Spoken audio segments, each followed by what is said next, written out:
बॉलीवुड के प्रयोगवादी अभिनेता आमिर खान एक बार फिर तकरीबन 900 दिन के बाद सिल्वर स्क्रीन पर आसमान के सितारे को जमीन पर उतारने की तैयारी कर रहे हैं। 1 महीना से भी कम समय बचा है। सितारे जमीन पर थिएटर में लगने के लिए कतारबद्ध है। फिल्म का ट्रेलर देखने के बाद अगर रिव्यू को एक पंक्ति में कंक्लूड करना हो तो हम कह सकते हैं कि इस बार आमिर दर्शकों के लिए लजीज और स्वादिष्ट जूठन परोसने की तैयारी कर रहे हैं।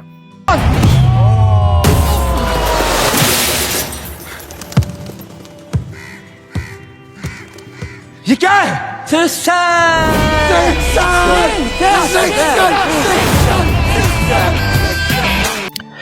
किसी स्पेनिश फिल्म की जूठन को मजेदार तरीके से भारतीय परिप्रेक्ष्य में परोसने के लिए आमिर खान अब प्रमोशन पर निकल चुके हैं, लेकिन लाल सिंह चड्ढा के बाद उनके फेस वैल्यू में भारी गिरावट देखने को मिल रहा है।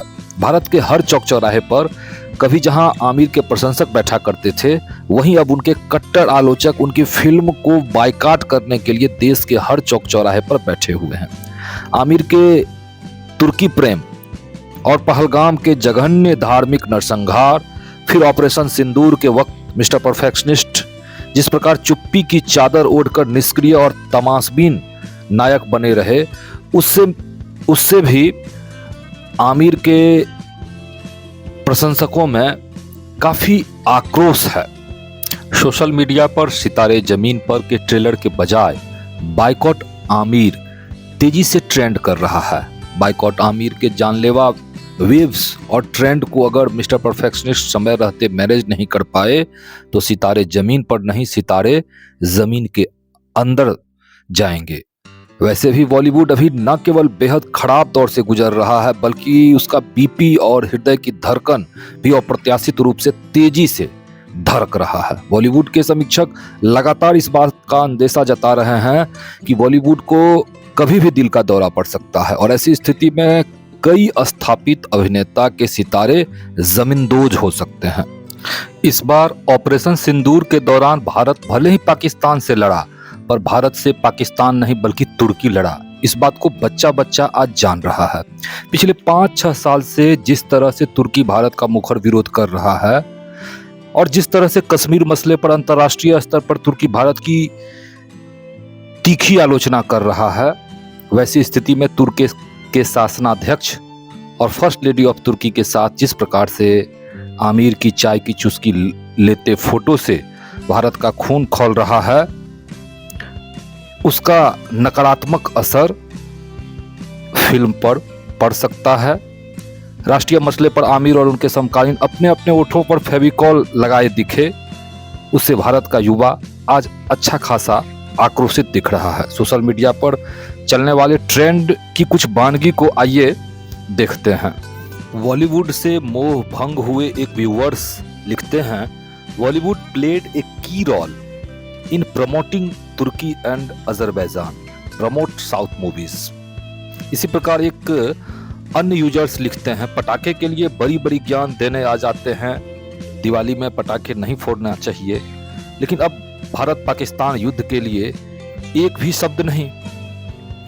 इसी प्रकार एक अन्य यूजर्स अत्यंत तल्ख टिप्पणी करते हुए कहते हैं, इनकी फिल्में देखना तो हमने पहले से ही बंद कर दिया है। इन्होंने हिंदुस्तान की संस्कृति का सत्यानाश कर दिया है। अब हम साउथ की ही फिल्में देखते हैं। वास्तव में ये टिप्पणियां बॉलीवुड का आज वास्तविक रेखा चित्र खींच रही हैं। भला ऐसी स्थिति में बॉलीवुड का बीपी और बॉलीवुड की धड़कन बढ़ना स्वाभाविक ही है। तो चित करने वाला शिष्य है नन्हा मुन्ना 9 साल का ईशान नंद किशोर अवस्थी। हालांकि प्रयोगवादी आमिर खान ने तारे जमीन पर से लेकर 3 इडियट्स में भारतीय शिक्षण पद्धतियों की खामियों का बेहतरीन तरीके से आईना दिखाया है। इंडिविजुअल डिफरेंस को जिस प्रकार आमिर की फिल्में परिभाषित करती है, उसकी जितनी भी तारीफ की जाए कम ही है। Don't compare your childs with another childs because every child is unique. अर्थात अपने बच्चे का किसी अन्य बच्चे के साथ तुलना ना करें। इस बात को बड़े बड़े शिक्षा शास्त्री भी उस प्रकार से समझा नहीं पाए जिस प्रकार से आमिर खान समझाते हैं। लगान, दंगल, 3 इडियट्स और तारे जमी पर आमिर खान की ऐसी फिल्म है जो न केवल भारत में बल्कि अंतर्राष्ट्रीय स्तर पर भी खूब सराहे गए। हालांकि कहानियों के उद्गम स्थल भारत में, इस बार आमिर ने अपनी फिल्म का कंटेंट संभवतः स्पेन से आयात किया है। जिस प्रकार आमिर की फिल्मों में मिट्टी की सौंधी महक उठती है, क्या इस बार उस प्रकार की सौंधी महक का आनंद दर्शक ले पाएंगे? डिसेबल्ड लोगों की एक बास्केटबॉल टीम को प्रशिक्षित करने का निर्देश दिया जाता है। मैडम 3 महीने तक पागलों को सिखाऊंगा मैं। और 500 रुपए जुर्माना। 500 पागल बोलने का? 1000 रुपए। अरे पागल तो सभी बोलते हैं मैडम। 5000। ये क्या